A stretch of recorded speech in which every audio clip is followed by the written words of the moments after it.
Hello, my friends. So I've been pondering my latest blog post for quite some time. I think because as much as I try to insulate myself from judgment, it still kind of sucks. And this one may lead to some judgment. But I wanted to tell my story, so I'm going to tell it. Um, Career wise, I've been on top of the world. I've worked in Silicon Valley. I've made six figures. Um, I've had all the benefits, all the glamour, all of that. And as some of you know, I got very, very burnt out. And for the past 2 years, well, 2023, 2024, I was working for an amazing little startup that I loved, but that ended in its current form. And that meant that I was going to lose my job. And so I had a choice to make. I could go all in on my coaching work, which is still my passion. But I found that I was getting burnt out on that as well.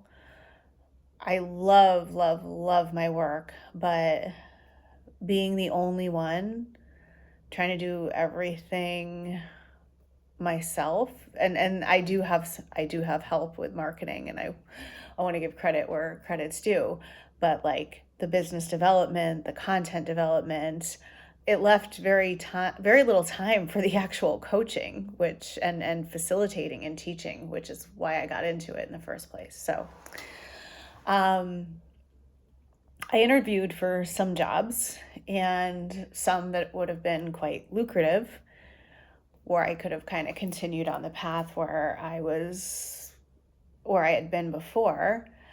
And I just felt this full body resistance, like knowing that was not what I wanted.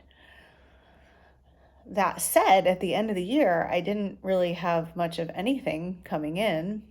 And there was this feeling of like, you've always got to be doing something. You've always got to be looking for a job or looking for work or doing business development or something. And I felt myself getting back into that same cycle of burnout. And so it was like burnout without any significant income. Um, and so like normally to get away from my desk, I would go to a yoga class or I would meet a friend for a cocktail or like go out and do something. But that felt indulgent because going out and doing something typically involves spending money. So I signed up to be a DoorDash driver. And I actually really enjoyed it in a lot of ways. Like it got me away from my desk. And listen, it doesn't bring in a ton of money. Like if I didn't have an amazing husband and a safety net, I might not have been able to pay the mortgage or pay my car payment. But it got me away from my desk and it brought in a little bit of money. Um, I met some really nice people. I got to see new neighborhoods in my community that I had never seen before. And it really kind of humbled me and made me realize like none of us are ever too good to end up in a role like that. We can all fall on hard times.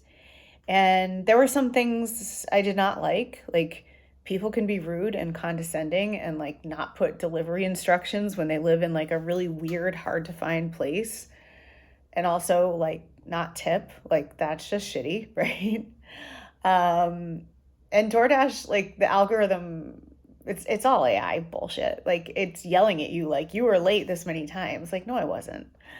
Um, so anyway, I wanted to share that, and I hope that people will see in me that I'm not afraid to get my hands dirty and do what I need to do, but that I'm also not going to sacrifice my mental health and go back to a situation that's going to burn me out. And I recognizing the irony and the fact that I'm recording this from a hotel room that someone else is paying for, because I now am doing work that I love, that's on my terms, and that allows me to still have time and space to pursue my passion work. So, anyway, you can read more in the blog post. And if you like what I have to say, go to jenjortnercassidy.com and give me a follow. Thanks for listening.